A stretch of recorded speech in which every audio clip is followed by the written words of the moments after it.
got me some new parts. Got Duralast part number FA5040, which is an idler arm. 4Runner off-road recommended this is the stronger replacement to buy. I need to buy a new one. I was going to rebuild my old one.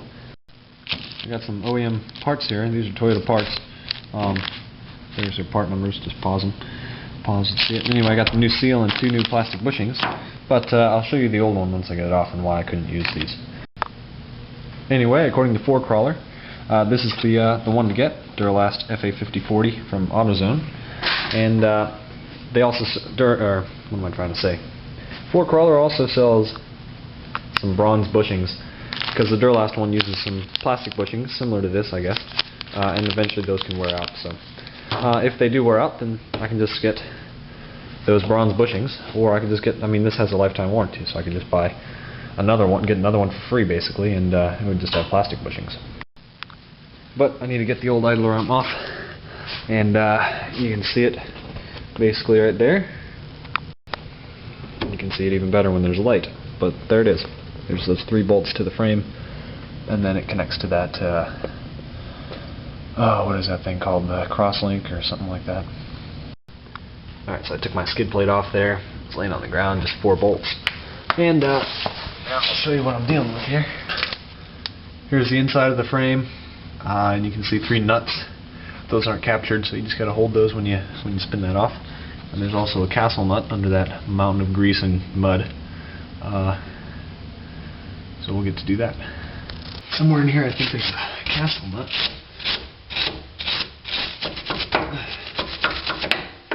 Found it.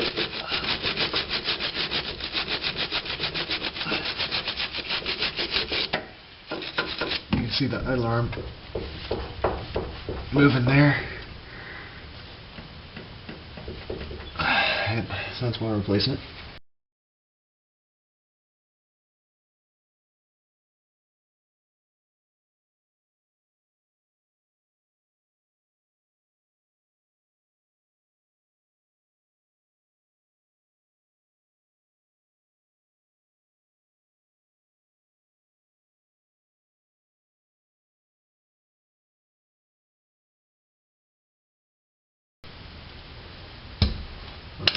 Spun right off. Sweet. Alright, well, I'm having some trouble getting this thing apart, so I'm gonna loosen these off if I can.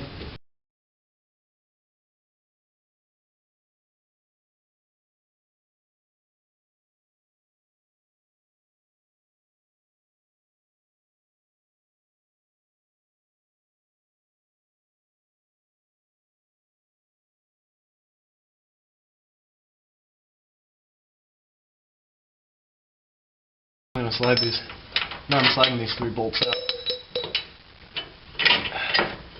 And this should drop down a little bit. Yeah. Now I hope that I can get my puller onto it. Let's see what I can do with this.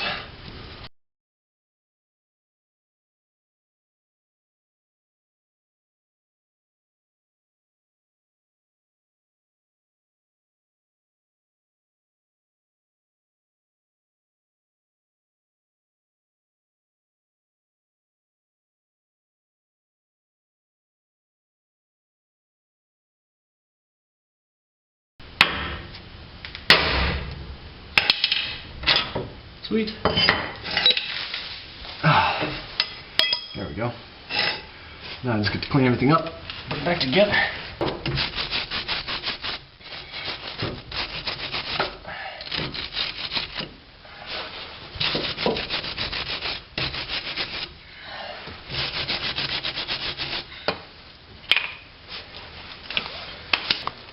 Alright, well, whenever you replace parts, you always want to check the old and the new, make sure they're the same.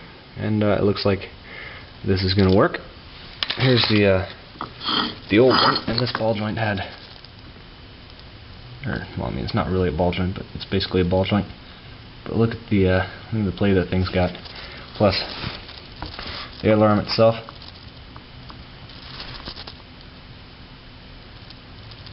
So this thing was pretty bad.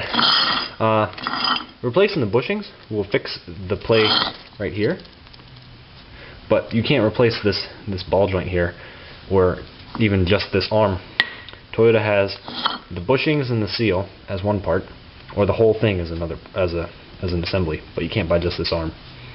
So $37 or something like that for this from AutoZone, and we should be good to go.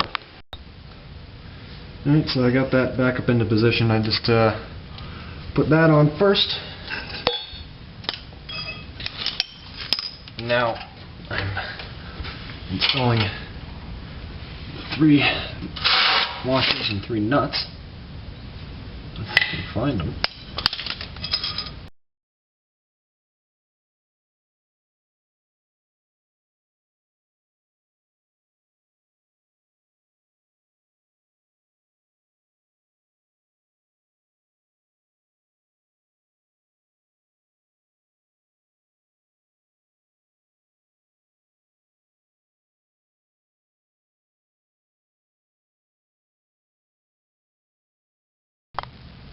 So you can rebuild these Toyota idler arms, but only if it's the bushings that are bad in the pivot here. This ball joint is pretty much the go no-go piece. Once that fails, the whole thing is trash.